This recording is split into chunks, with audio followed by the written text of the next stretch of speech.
Fishing on all fronts is looking up this weekend with the recent storm we just had, and on the lakes we're catching some big old catfish and hungry crappie. That's right, Bree. Offshore, we're finding some groupers and snappers, and inshore, guess what? The trout and the flounder, they're showing up. So get ready for the Texas Insider Fishing Report, which starts now.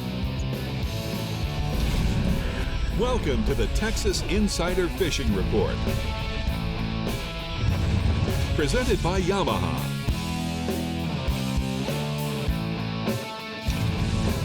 Welcome back to the Texas Insider Fishing Report. We hope everyone had a productive but fun long weekend celebrating the 4th. And while some coastal and inland areas were affected by Hurricane Beryl, we hope you and your families are safe. And from our entire crew, our thoughts and prayers are with you. Right, Rick? You're absolutely right, Bree. But, you know, on a positive note, we need to understand that Mama Nature, part of the way she makes things recover, is by hurricanes. And truthfully, hurricanes, even though they're inconvenient for people that are affected by them, they're great for fishing. You get the bottom get scrubbed, you get rid of a lot of silty bottom, you get a lot of impurities. Guess what? In the long term, they're really good for nature. Right, and I'm sure we're going to hear a lot about that today. All right, well, let's see how Dave Farrell is doing over at the Yak Gear Workbench. Dave, what you got going on over there, buddy? I'm standing in a funk of dip bait and punch baits over here. Is that what that smell is? Yeah, I made a mistake and opened up some of these lids, and I'm not going to do that again. Don't do that again. I'm not going to do it again. Smell-o-vision. Talking about catching catfish today. That's good news. I thought that was Dave's shoes. I thought it was Dave's shoes. I just let it slide. Okay, let's start this week by chasing everything from trout and flounder to blue marlin in the Seasucker Lower Coast region. So let's find out how Captain Chad Kinney is getting it done. I tell you what, we skirted Hurricane Beryl there when, and Rick's right, we got a little bit of the tidal surge pushed fish stuff in and out, and so we're going to talk about how the fishing's going down here in the south coast. So the trout bite's been excellent. It's just actually really insane. The tide's been dropping. You know, it dropped out. We had a little weather surge the other day, and then it came back over the Beryl. And now it's dropping back out, and so that also helps with the flounder and the guts and stuff like that. So that's what we're going to talk about today. The trout bite's been great out of Port Mansfield. Pretty much every spot you're thinking about is holding really good stuff. The oak mott's, sunken spoils, by the land cut. If you're drift fishing, you use some saltwater sass and sea shad, magic grass, and color works the best. Eagle claw, 8-ounce jig head with that one. With these calmer winds and less surface grass we got right now, the Berkeley Jaywalkers and Mirror top waters are working really, really good early in the morning, get the cider winds to get the trout green going good quick. If you're using some live bait, then live croaker is working really, really well. Use some Berkeley fluorocarbon 30-pound leader with a 5-aught Eagle Claw tail hook. Works really good. Free line that, with the bait all right off the grass beds and sand pockets by those oak motts. And remember, when you're using that live bait, just kind of twitch it, keep that rod tip up. It keeps that grass, keeps that bait from hiding in the grass, and you'll get a lot more bites. And when you get a bite, just kind of bend towards it, set the hook, and you'll be good going on that one. Talking about some flounder, we don't talk about flounder much. We talk about 3 or 4 times a year, but, flounder fishing is a lot of tough. They're going to be a lot of fun. Don't expect, limits or lots of bites or anything else like that. But tournament time's coming up, guys. You're in the lower coast. It plays a huge part of the stringer weight. So with these higher tides, they get dropped up and then they go up, and then the bait starts dropping back off those guts and stuff like that. So look for those guts. They're holding the bait in the tidal flow. Bump your jig head up, that Eagle Claw, bump it up to 1/4 ounce to 3/4 ounce Eagle Claw jig head. Attach a fish bite strip on that. Slowly bounce it off the bottom. When you feel that bump, there'll be a thump, basically. Just kind of give it to them a little bit like that. Give a little setback, and then set the hook after that. Keep it low in the water. That way you ain't going to spit the hook. The flounder's not going to jump right on out of the water. Keep them low, go to the side instead of going straight up on it. Definitely have a landing net ready. Slide them into the waiting net, or if you're going to be waiting on the bank, slide them right up to the bank right there. Offshore is going to be really starting to turn on. There's a whole bunch of, lings starting to pop up. There's some great billfish action on the floater rigs. Had a lot of great reports on that, so we're going to talk about that. The ling, it's hard to really tell where they're going to be at or whatnot, but there's already around structure and surface. So when you're snapper fishing, just make sure you have be ready to go. Have a eagle claw, little circle hook just ready to go, tied straight to it. Always detonate a rod while the thing are there when you're bottom fishing. So basically get a pin rod, 6,500. It'd be plenty in size. Use that with a blue carnage jigging rod and just tie a live bait to that. Like I said, 6-7 knot direct to it. And when you see the ling go up, just throw a few pieces of chum out and attach the same size chum to your hook. Free line it right at the back. Key thing is to free line it. Free line it, go all the way out with the chum. Don't try to stop it, and let him run about 20, 30 feet when he picks it up. They won't spit it. Just keep on letting him run. And as soon as you let him run, set the hook sideways, and you're really good to go. Another key thing is once you gaff it, get ready to go straight to the ice chest, because these guys get really nuts and they get green when they get to the boat. So I got a picture here of first Caleb here. It's his first laying cobia he's ever caught before. Nice. So, amazing. Yeah, it's a cool little deal. The little man's been fishing me for 2 years. He's pumped up. So moving over to bill fishing. So bill fishing has been really, getting pumped up here, especially after the deeper floater rigs. You can control a full spread using the Islander lures. Rigged with some ballast here works really great. If you're using some tuna tubes, which is really good, you can get some Savage squid jigs. Squish, and just go ahead and just start getting your tuna ready, your anything you got, little black fin, and then bridle them up and pitch them in your tune tubes. If you're getting some of those big blues, that works great. There's some really good ones, so definitely if you're going out there, get some 10 80 Watt Internationals with some 80-pound Berkeley Chrome mono spooled on it. Be ready to feed it just like, it's a real simple rule of thumb. Basically you get a free line if you're feeding that live bait out there. Count to 10, pre-spool it, and then set it up to strike, after 10 seconds, and let it see if it hooks up on that circle hook. And it's been multiple hookup days out there. So definitely go try from now to pretty much October is the best time to go. Got a beautiful picture of 6ZB deep. They sent me a nice picture of blue marlin here. All right, thank you so much, Chad. Way to get us started. We're going to go ahead and take a look at the hot spots from the lower coast region. Chad says out of Port Mansfield, the trout bite has been great by Oak Moats and the sunken Spoil Islands by the land cut. And then also some of the flounders are in the guts and drop-offs also. Then offshore, there has been some cobias popping up and some good billfish action out at the floater rigs, Bree. All right, well, if the Startron Middle Fresh region is where you're at this weekend, it's time to break out the crankbaits and Carolina rigs. Matt, tell us more. All right, yeah, we're going to start out with the good old largemouth bass over on Sam Rayburn, which is always a Carolina rig and crankbait place, it seems. Rayburn is coming down now still. It's about 5 feet high. I say it's still coming down. It kind of leveled off after Tropical Storm Barrel came through, so that level is not falling quite as fast, but I look for it to continue to start falling again pretty soon because they're still letting a lot of water out.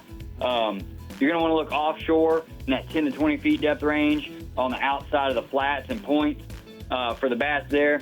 Pay really close attention to the amount of shad and other small fish, not just shad, but bluegill, yellow bass as well. When you see a lot of those congregated in a small area, there's sure to be largemouth nearby, so keep that in mind.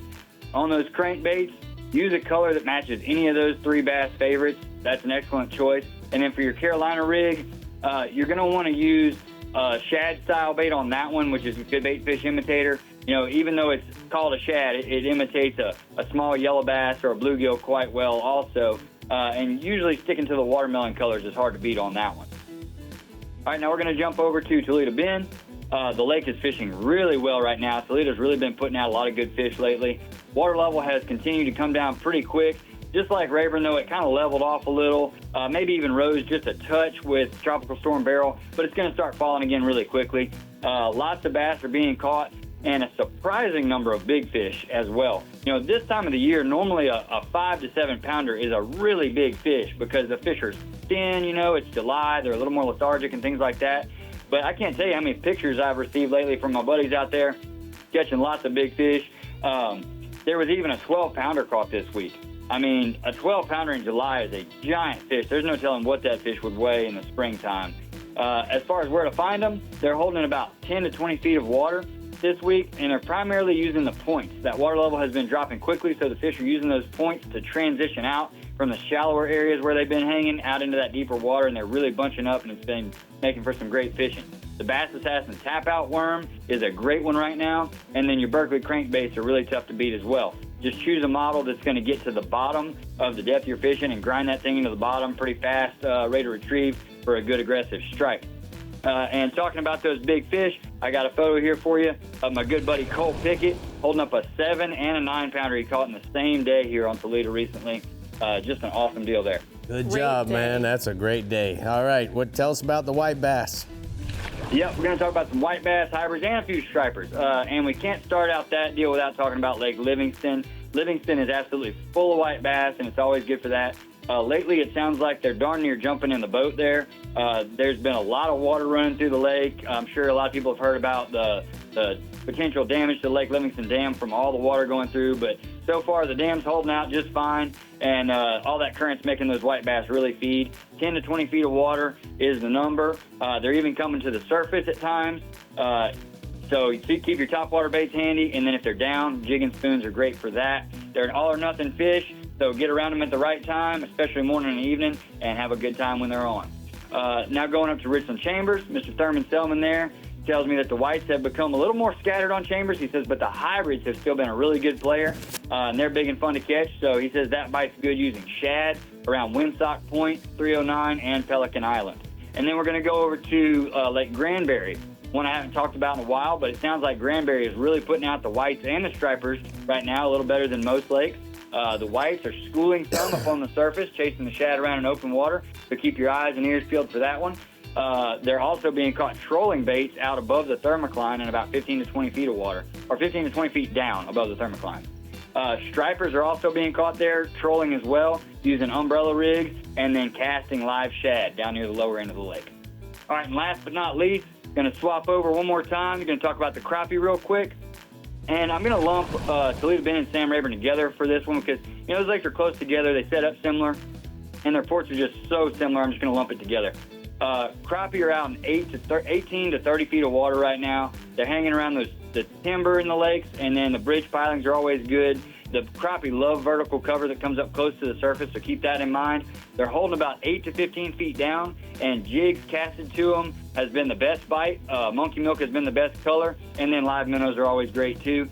And those Berkeley power bait crappie nibbles can be really helpful at times too, so keep that in mind.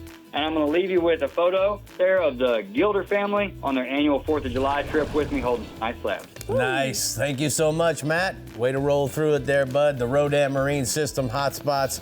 Matt says that bass are using the points in 10 to 20 feet on Toledo Bend and Sam Rayburn, and the white bass are schooling in Livingston and Granbury. And the crappie are holding in 18 to 30 feet of water off of Toledo Bend and Sam Rayburn, biting jigs. You know, Bree, we lost Bob Seeley this week. Yes, we did. So those guys that fish the big bass splash, keep him in mind for and sure. his family is in your thoughts and prayers as well. Absolutely. Okay, the Middle Coast region has a lot to report on this week, but first, Dave is ready and waiting, very stinky over there at the Yacht Gear Workbench. It's not me, I promise. It usually Good is. stuff. I know. Well, thank you. You're welcome. Thank you very much. We love you, Dave. Thank we you love very you. much. Today you're smelling great. Okay. All right, we'll be back. So. The Texas Insider Fishing Report is brought to you by Yamaha. Reliability starts here. Ameritrail. Load, launch, relax. Fenwick. Feel everything. Bahio. Blue light blocking, radically clear polarized fishing sunglasses. Sportsman's Adventures with Captain Rick Murphy. 30 years of fishing for adventure. Berkeley. Your fish, our science. And Skeeter Performance Fishing Boats. Eat, sleep, fish. So we're here at the Yacht Gear Workbench, and Yes, sir. Dave, we're talking about rigs and techniques to catch catfish. So Yeah, man, you know, catfish is a great fish to catch. It's great for the kids to catch. You know, usually when you're catching them, you're catching a bunch of them, you know, and, you know, if you're not targeting those great big giant ones, you can catch a whole lot of channel catfish, you know, and the blue cats get really big, and they're all good to eat, you know, if they come from good, clean water. So there's one of the most popular fishes to catch, you know. It's very targeted, and there's a whole industry that's out there made to just catch them. We'll start out with that rod and reel there. That's a Penn Battle 3 4000 high speed. It's a great little rod and reel combo there with the HMG Fenwick.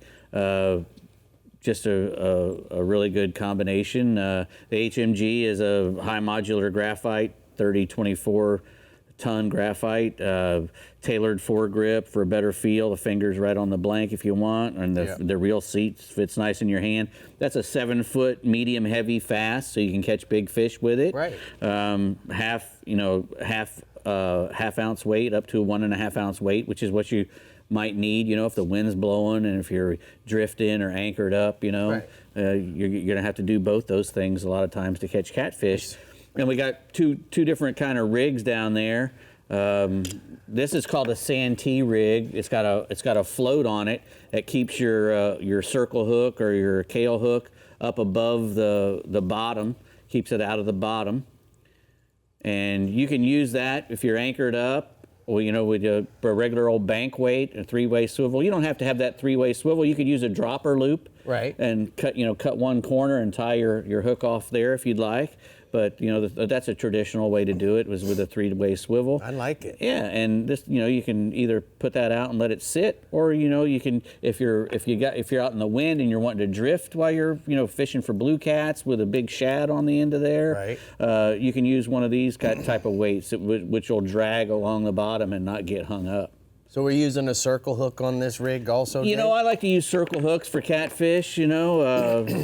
I like a circle hook for everything, especially if I'm using a bait, because they swallow it and you just reel up on them and they hook themselves pretty much. Right. A Kale hook is a good hook to use for catfish too. That Trocar inshore Kale, in a 4 or 5/0 is a great one. But a lot of guys use a treble hook. If you're going to be out there fishing for catfish and you're wanting to keep a bunch, you don't want them to be getting off on you. Right. You can catch a ton of channel cats with those treble hooks as well. Right. So they're really good. The channel cats will eat everything. So you hear a lot of guys talking about baiting a hole or something with range cubes or cottonseed cakes. Cottonseed cakes are kind of hard to come by these days. Or you can rot your own grain and throw it out, get into a hole. You don't want to do that in a deep spot. 20 feet or less, is where you want to do it. Maybe in the bend of a river or a deeper hole in a lake. If you're using range cubes, you use about 1 gallon at a time. Throw out those range cubes. And if you're gonna fish that spot that day, you can come back in an hour and a half, 2 hours, and fish that spot. You can just throw them out by themselves. If you're wanting to draw a bunch of fish there for a longer time, you can fill up a bucket, drill some holes in it, and fill that thing up full of range cubes and sink that bucket, and maybe put your marker on it so that to come back to it. Everybody else will know that marker's there too, though. So just be cognizant of that. Right. And a lot of these places you're going to be doing around a bridge or a seawall or something on the lake. So those are all good things. If you're targeting those big blue cats, a shad, you can buy the dead shads, but a fresh shad are the best things to use when you're targeting those big blue cats. They really like them. And obviously, fish bites, now they make catfish bait. And if you don't want to deal with all this stinky stuff like I got here, buy the fish bite. The fish bites will work just as good or better, and it doesn't get, stink up your boat and or your workbench area or yourself, which is what's happened to me. Oh. I saw Dave looking at me. You just added me, Dave. Okay, buy the fish bait. It's a fish bites bait. It'll work. All right, let's check in with our Fish Bites Middle Coast region to see how Captain Bink Grimes is handling the weekend ahead. How's everything there, Bink? Well, it's improving. We dealt with barrel earlier this week. Hurricanes are just a part of living on the Texas coast. It's an unwelcome interruption in our lives and our property, but there's no denying the positive impacts a hurricane storm surge does for our bays. If you're keeping score, the first 2 named storms of the summer have donkey punched us right here in the Middle Coast, right here in the mouth. Here's hoping for improved fishing. The bays are already green. The surf is getting flat. This weekend is probably going to be awesome. We just got to clean up and get ready for it. It's the middle of July. We deal with winds from every direction. We love anything from the southeast, but July normally gives us plenty of days with a dreaded southwest or calm conditions. That's what's happening right now after the storm. It's a hot tide dropping breeze that we adjust. We work the guts and the shell, and those trout fall off those shorelines. You know, water temperatures are 88, 89 degrees right now. We love to wait in July. That's been the best bet lately. Topwaters, bass assassin, earlier soft downs have been the go-to bait. Rockport corkies continue to cut good trout around Mud Island and Trader Island, and the incoming tide around Super Flats and Port Aransas has paid off. Look for slicks around the Lydia Channel. Cast downwind of them. Port O'Connor reefs around Ayers Dugout and Panther Point has been good on bass assassin and topwaters. Sand and grass pockets are holding good trout on the incoming tide, as is always the case during the summer. Palacios shorelines and guts are holding trout over sand and grass. North shoreline reefs have been good around the Barge and Coon Island. Then reefs in San Antonio Bay have been good on bass assassin sea shad. Topwater bites been good on mirror she dogs and pink bone and chartreuse. Same pattern holding on in West Matagorda Bay reefs. Redfish, elevated storm tides are normally a boon for redfish. We'll work the back lakes with all this new Gulf water. Tides in July are normally winter low, but right now they're not. So, but tides are falling, but they're still way above normal due to this storm we've had. Matagorda, most boaters are hitting points and structures along the south shoreline with live shrimp. Others are finding redfish while drifting for trout. Bull reds are all over the beaches and jetties.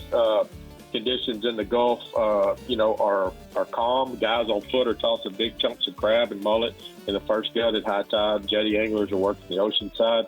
There's a lot of big white shrimp in the Gulf right now. Our Gulf shrimp season opens back up July the 15th, and there's a lot of big old 6 to 8 count shrimp right there on the beach, and that's what those reds are eating.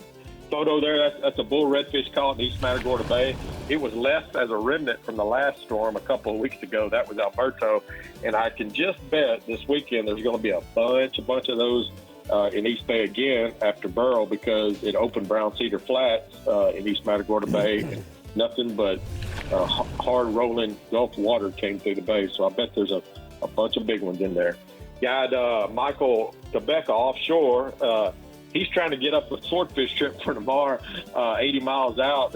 We don't have a whole lot of power right now in Matagorda, but we're still thinking about fishing. And because, man, I'm telling you, 1 to 2 footers out there right now and through the weekend, and it's going to be good for the swords. Red snapper continues to impress. Cobia beginning to show more frequently, as are the kingfish. And that's another great weekend and week for the Fish Bites Middle Coast region. Please be conscious.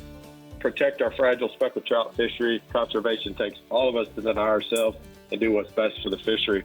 And we thank all the anglers who release more than they take. We appreciate the new attitudes. Our fishery is improving. We just got to keep preaching conservation. You're absolutely right, Bink. Really grateful that everybody's doing okay there. We know you got a little work ahead of you, but it'll be better before you know it. We're going to go ahead and take a look at the mirror lure hotspots from the Middle Coast region. He says the trout are really good while waiting with bass assassins in the guts and the channels in the West Matagorda Bay. Also, the redfish are all at the jetties on fresh menhaden and shrimp. And then the red snappers are good offshore in 60 to 80 feet of water. So get on out there and see what the hurricane did for you fishing. Even with a hurricane, there's still fishing on the brain. I love it. All right, well, Texas anglers, it's time to gear up and head to Florida for the 43rd annual Key West Marlin Tournament, July 17th through the 20th, with record-breaking payouts, legendary offshore angling, and nightly festivities in the iconic Florida Keys. A Hemingway-esque adventure awaits. Make sure you get registered at keywestmarlin.com. It's coming up really soon, so get registered ASAP. All right, up next, we're seeing what our summer lake days are like in the lower and upper fresh regions, so stay hooked, and we'll be right back. The Texas Insider Fishing Report is brought to you by Bass Assassin and Saltwater Assassin, the best lures, period. Berkeley, your fish, our science. Murphy's Law Sport Fishing. Book your trip today at murphyslawsportfishing.com. Abyss Battery. Power your pursuit. Ducks Unlimited. Leader in wetlands conservation. Rodan. Set it, forget it, catch more fish. Berkeley Pro Spec Chrome. And Penn. Let the battle begin. So you know, Bree, Yes. Yamaha makes a variety of different sizes, from little bitty motors all the way up to big 450. But one of my first starts when I was a young guy was running around in a John boat, look at this new motor they've created for your John boat, guys. Let's see it. Hey guys, as you can tell, I have the product specialist from Yamaha, Lucy Bird. You know, Lucy, not a lot of people know this, but I actually got my start guiding duck hunters in Lake Okeechobee when I was a young guy. And when I look at this beautiful new 25 with the brown, chocolate brown, as well as the black logos, it immediately takes me back to my childhood of running around on the lake in a John boat. Right, and a lot of hunters and fishers are especially excited about this motor because now we've got basically a muted color out on the water. It looks like it's going to work very well for you. So let's talk a little bit about some of its features. What size lower units does this come in? This will come in a 15 and 20 inch, right? And then of course we've got the pearlescent white kickers in the 25 and the 9.9s as well. The 25 comes in the 20 and 25 inch. And then we also have the gray, traditional Yamaha gray, correct? Yes, we do. So this F25 is going to come in white, gray, or matte brown now. So guys, I know that if you're thinking about repowering your John boat or maybe your duck boat, whatever it may be, whether you live in the panhandle of Florida or the Gulf Coast of Mississippi and Alabama or even potentially any place in Texas, maybe this should be the consideration on your next purchase for a new 25 tiller. Go check out the Yamaha, and where do they go? YamahaOutboards.com.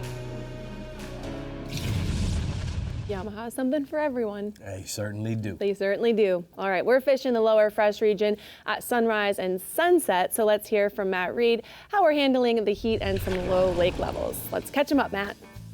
All right, Bree, let's get to talking about it. I'm going to start off with Choke Canyon. Mike Bates sent me a report from there. The lake level is still falling. That's just kind of where we are these days. He says numbers have been really good for 1.5 to 3 pound fish. The bigger ones have been a little bit harder to come by. Early morning bite is still really good shallow. Top water, jaywalkers, also rattling baits and swim baits have been your best, presentation there. That bite's lasting until 7:30 or 8 o'clock. After that, move out to that 13 to 15 foot range. Pick up your dredger crankbait or either a 10-inch worm, catching a lot of fish on through the day out in that depth. On days with no wind, he's seeing some surface schooling fish out in the open water. You want to target those fish with rattle baits. Just the regular old chrome blueback has been his best bet to catch those. There's also a deal going on where any of the hydrilla that's still in the water, anywhere you find it, it's been really good all day. Weedless swim baits have been the best bet for that. Brian Cotter sent a report from around the Austin area. Lake Travis is fishing well early in the mornings and late in the afternoon and at night. Start early in the deep marinas on the main lake with the top water and swim bait for the schooling fish. Later, you want to move to the grass on the lower end. Throw a Texas rig, worm out there, or either a swim bait and work it slowly through that grass to catch those fish that are in there where you got oxygen and shade. There's also some fish really deep in that 15 to 30 foot range. You want to throw jigs or shaky heads out there in watermelon or green pumpkin colors to chase those fish. LBJ's fishing really well, but it's mostly at night. Throw moving baits like crankbaits and small swim baits in the underwater lights that are on the docks to catch plenty of bass. And there's also a lot of white bass mixed in under those lights. It just adds to the action. You don't want to catch the whites. Just keep moving until you find the lights that have more largemouth in them. Decker's fishing well, a little bit of schooling action, but it doesn't start till later in the morning. So you want to start on the thick hydrilla, throw Texas rigs on the edge to get the ones that are active early. Another thing you want to do is just keep your eye open when you're doing that, because that schooling's going to start out on behind you on the main water. Get out there, pick up your top water and your swim bait to catch those fish, and it'll be a mix of hybrids and big largemouth. So just get out and have some fun. Inks Lake, you want to target boat docks, throw jigs and shaky heads as far under them as you can. Also, you want to look for some grass and brush piles to find you some big ones later on in the day. Falcon Lake continues to fish extremely well. James at Falcon Lake Tackle is keeping me updated as I'm out of town for our northern tournament swing. The most solid patterns continue to be main lake rock ledges. Crankbaits, Texas rigs, and football jigs are your best bet. Also, the man-made brush pile bite in that 10 to 15 feet of water is really important as well. Texas rig, big worms, the ticket for the brush piles. The other pattern that's kind of emerged lately has been the old house. You know, they're just rock piles where the old houses were when the lake was formed. Lots of bass is loaded up on those. Crankbaits are pretty much the best tool to catch those fish. You try to throw plastics in there, you stay hung all the time. Lots of numbers and lots of big ones. That combination just can't be beat. Got 2 bass pictures. Both of them are falcon fish.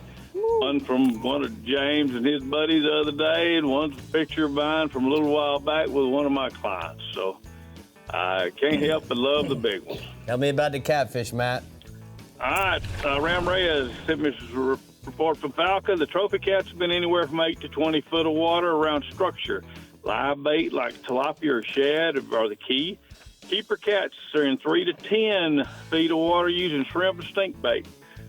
Get you a bunch of them for put in the freezer and have many meals to come. Tell me about the picture. Ram sent me a picture of just a big old typical blue from down south. All right, bud, thank you so much. We're going to go ahead and take a look at the lower fresh hot spots. He says that Lake LBJ is fishing good at night. Throw moving baits like spinner baits, crank baits, and small swim baits around the underwater lights on the docks to catch plenty of bass. There can be also lots of white bass in those lights as well, so just add some more action to your trip. Beat the heat and get in on the hot fishing action. All right, in the upper fresh region, Tawakoni, Levon, Bodark, and Fork are showing up this week and producing some great catches. So Mike, tell us where to go and what to use. Hey guys, great to be here. Yeah, it's hot up here. Fishing is hot. Tawakoni, Matt Cartwright says the bass fishing there is still on fire. The shallow water lily pads, grass areas, and backs of the creeks, pockets, and arms have been the best locations. And black and red frogs colors, the black and red colors, your best on the poppers. I personally think just natural frog catches them good. But that's Tawakoni bass fishing. Lake Levon bass fishing. Kerry Thorne says Texas rig, bass assassin worms, and plum apple used around deep submerged timber, the deep brush piles, and flooded brush areas. So you can catch a few fish early with a spinnerbait on the main lake points. I like my personal favorite spinnerbait this time of year is like a Berkeley half-ounce willow leaf colored chartreuse and white. I put a Bass Assassin Little Boss trailer on it in the snowstorm color, and I make sure that I've got bait. So you got shad, you probably got some bass hunting in the morning. On to Bodark. Lake Bodark, target the offshore humps, points, trees, the tree lines, the ditches. The fish are really moving out offshore. So you got your shaky heads, your Carolina rigs. Natural colors are going to be your best stuff. I really like a half-ounce rattling jig. It fishes through the timber and the heavy junk real well. The Bass Assassin Whoop Across my favorite because it makes it fall real slow. Got a lot of water movement. Great color selection from Bass Assassin. Anything natural or summer craw color combinations are going to work well. The secret on Bodark is keep moving until you get bit. Once you've caught a fish, stay in that area. There's more, I guarantee it. Moving on to Fork. On Fork, I'm focusing on deep points and structure at 16 to 24 feet of water. I've seen a lot of big fish being caught, more on the football jigs and the shaky heads with big worms. You can chase a little bit of early morning topwater bite. It's short and sweet. If you're in the right spot, you might have some good fishing, and you may completely miss it. But again, focusing on deeper shell beds with a 5/16-ounce shaky head, a big worm like the Bass Assassin. Bass Assassin, the Worm Assassin is what it's called. It's an 11-inch worm. And, I'll go through a lot of colors this time of year because from day to day they'll change. So red bug, plum apple, things like that. We'll get sometimes more bites. But honestly, my favorite color, watermelon candy with the tail dip chartreuse, catches the biggest fish consistently. And I love father and son. We just talked about kids fishing. Well, this is a young, not quite a real youngin', but this is a father and son summertime specials right here. Love these picks. Nice. There you go. There you go. All right, what else you got for us? Crappie. Guy Jackie Wiggins, he says Lake Fork crappie fishing is full-time summer pattern. The brush piles and the bases of deep summer trees, 14 to 18 feet, those are filling up with the crappie. He's covering a lot of water. There's a lot of pressure on these fish, so you're feeling the fish are really feeling that pressure, and they're finicky. Normally, minnows and things would be kind of like a go-to this time of year, but they can be expensive when the fish are finicky. If they're only taking the tail of the minnow, then you're going through a lot of minnows. So Jackie says, look, just move around a lot, find those schools of fish that aren't finicky, or use a hair jig, a small hair jig where you can trim the hair, shorten that hair off of there for those finicky bites. Jackie works harder than any guide I know out there, and his clients always filling that table. Jackie's filling the table. Here's a great table example of it. Someone's eating well when you go fishing with Jackie Wiggins. Love these crappie. Nice. What else you got? Let's move to stripers. Stripers, Lake Levon, guide Kerry Thorne says it's pretty good. The early morning white bass are in 10 to 15 feet. They're moving fast. Watch for the bird activity. That'll show you that you're in the right areas to see what the birds are doing. Small swim baits in 2 to 3 inch size are working well when you do find some of those schooling fish. Otherwise, just stay with 1 ounce slab spoons on the points, 15 to 25 feet. The walking eater. Matt Cartwright says the hybrids and stripers are hard to come by, but when you come by them, they're big ones. The early morning fish is shallow, 3 to 5 foot swim baits, or 3 inch to 5 inch swim baits, real shallow. Look for the seagulls, look for the moving birds, fish birds again. A little bit of summer, like typical surface activity, but you're seeing a lot of sand bass on the points where they're filling those limits. Great action every day. Definitely filling the tables. Here's one of them hybrids. So there's one of those bigger fish that Matt really is known for catching. Got 30 seconds, bub. Go. Catfish. All of the lakes up here are great. Levon, channel cats are still going strong in flooded timber. Tawakoni, they're on the timber on the points where guys are baiting the hole. And then Lake Fork, man, Jackie says he's seen tons of catfish in 12 to 18 feet, again, on those timbers where you bait the holes with sour maize. All right, you got it all in there. Good job, my man. We're going to go ahead and take a look at the Ducks Unlimited hotspots from the Upper Fresh region. He says Lake Tawakoni is the place to be this week. Hybrids, stripers, and daily sand bass limits are easily being filled. The giant catfish are eating cut shad, and largemouth bass are terrorizing the shallow backwaters around the lily pads and the vegetation areas. Bree. Terrorizing the waters. I love to hear it. All right, we're headed back to the Salt Life and the Front Runner Boats Upper Coast region. But first, Dave is ready to show you some new products at the Yak Gear workbench. What are you terrorizing over there? Oh, we got some new colors from Bass Assassin. This pilchard one is really nice. Yep. And some other cool stuff. Super nice. Looks like a shiner in the freshwater, too. It does, man. We'll be back. The Texas Insider Fishing Report is brought to you by Abu Garcia, Fish to Win, Fenwick, Feel Everything, Berkeley Pro Spec Chrome, Island Lures, Tournament Tackle, Sea Sucker, easy on, easy off, incredibly strong. Turn on the bite anytime. Tie on a Miro Lure. Front Runner Boats, performance-built offshore fishing boats made in the USA. And Startron, start, run, and store with Startron.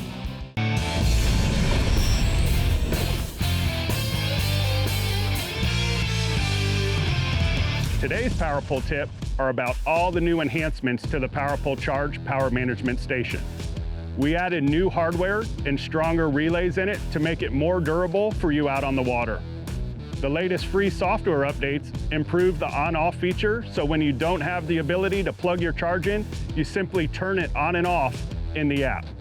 We also added a sweet hibernation feature, which you can set a timer when your Power Pull Charge hibernates. So if you're keeping your boat in a high and dry or storing it at a storage lot where you can't plug it in, the Power Pull Charge no longer moves power and protects your batteries when you're away from a plug.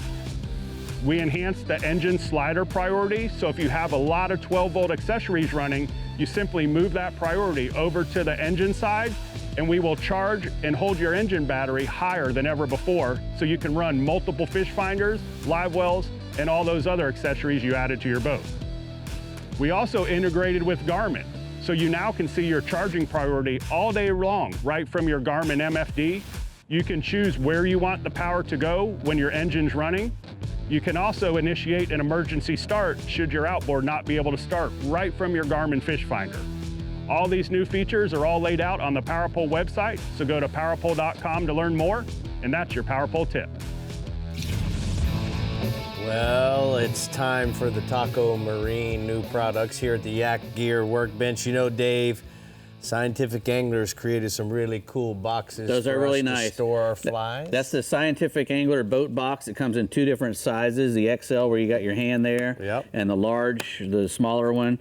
They're great, durable plastic, nothing to rot on there, foam on the inside and on the lid.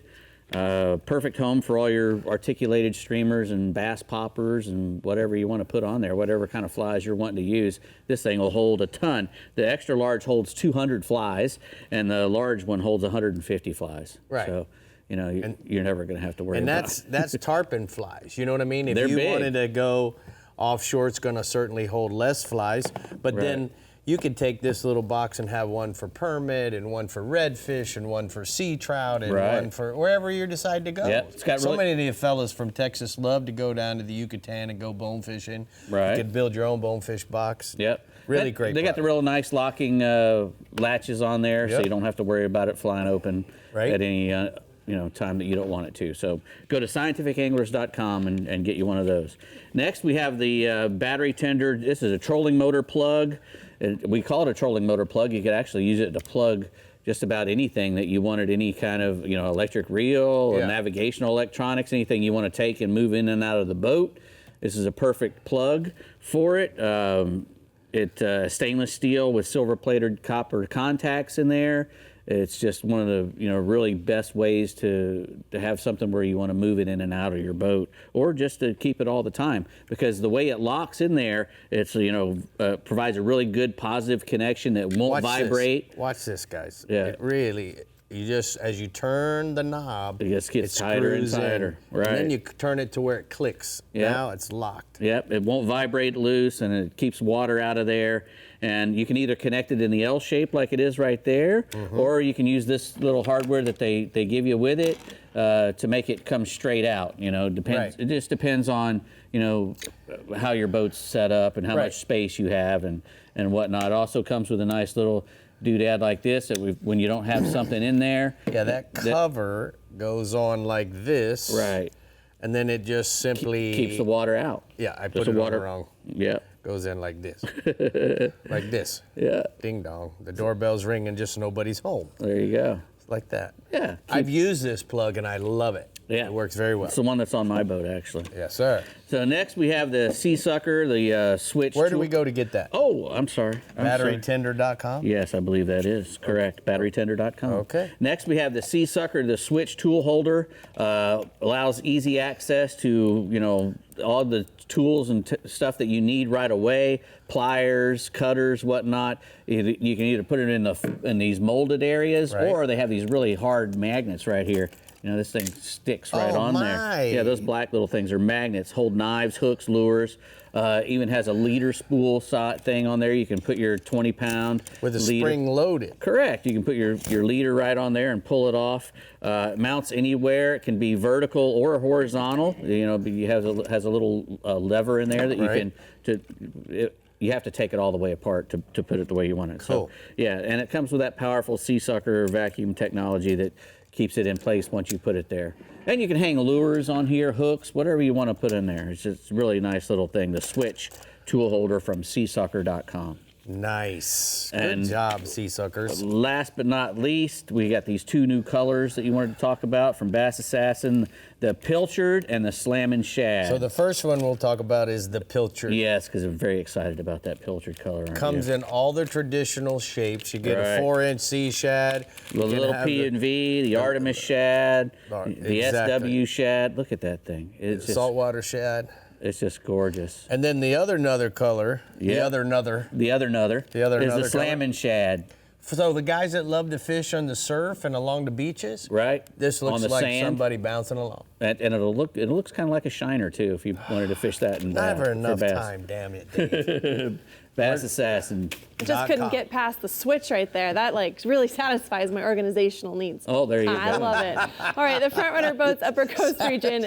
Organization. Yep, I know. Coming back strong and putting us on the trout, reds, grouper, and snapper. So Carl, if you're with us, let's hear it. Hi, I'm here with you, and it's great news for our trout fishing community. Those fish are back. Wow, and I'm getting some really solid reports from St. Louis Pass all the way back to the Louisiana state border, the state line there. Now, these rains this weekend and into Monday muddied the water a bit, but the bite is still on. Baffle Point has a great influx of bait right now being pushed in from the Gulf. So fish that deeper water this week along the intercoastal, headed back east. The last hour of the incoming tide is really good. And I'm going to say it again, don't shoot me. Live shrimp on popping cork, live croaker, finger mullet is our live bait choice. And for you purists out there, keep throwing that mirror lure and those Berkeley twitch baits. Artificial's really getting it done as well. Don't forget the beaches back east. The water's cleaner and the fish are very big. Speaking of that water, I got a picture today of Tammy.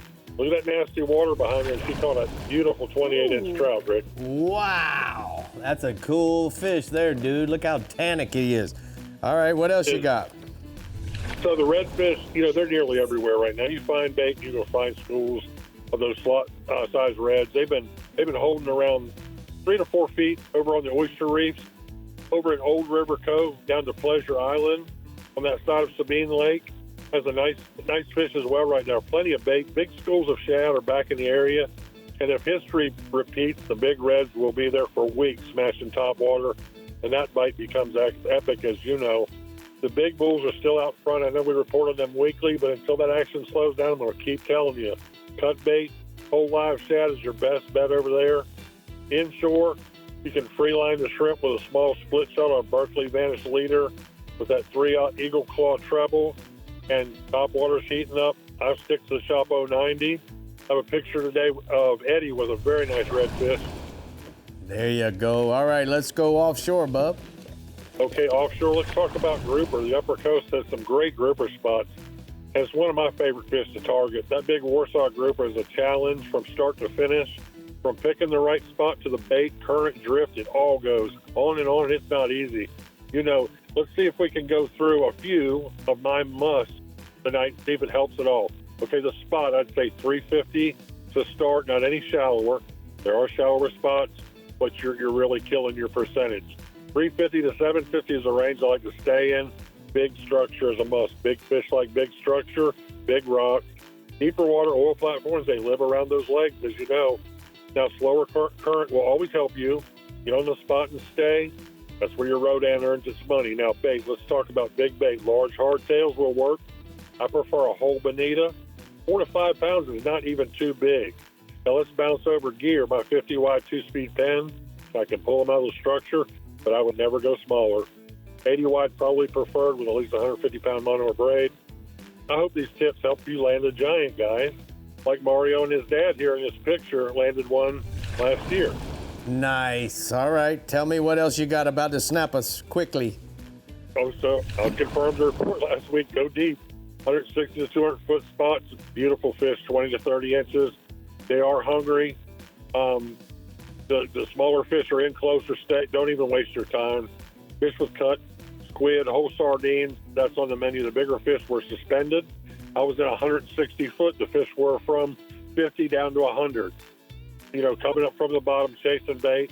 Like I said, add some fish bites like we always talk about to your hook. Try it. I'm telling you, it works. Picture today of Abraham with a nice red snapper. We caught it 160 foot. All right, thank you so much, Carl. We're going to go ahead and take a look at the upscale glass company region hotspots. He says, inshore target trout and Baffle Point this week due to its abundance of bait and on the incoming tide is key. Also use live shrimp on the popping cork or the mirror lure crankbaits in the shad color. That'll get the trick done. And then offshore, target grouper, fish the large underwater structure in 350 to 700 foot range is the go-to area. Stay baited with a whole bonita and 16-0 hook and 200-pound leader. What were you guys talking about while I'm trying to read the damn hot spots? We're talking about the upscale glass Talking company. about the upscale glass company hotspots, of course. Yeah, and how good it is that you can have that nice glass when that hurricane comes. Yep. Yeah, man, for sure. If you need glass after this, time to upgrade. To have impact glass when the hurricanes come by, it's just so much more calming. Yeah. Yeah. Kids definitely keep How was your showing you. birthday? My birthday was great. It was so much fun. I always have a good time on the 4th. Yeah. But I couldn't help but notice all of the father-son photos on this week's show, and I just want to congratulate you and your son Ridge on the tournament you won in the Florida Keys last weekend. That? First place winner. First place winner, chicken dinner. Let's go eat. Thanks for being with us, everyone. We will see you next week. Get out there, catch those fish, and be safe, of course. And we're happy to hear everyone was okay from Hurricane Beryl. Yeah. See you next week.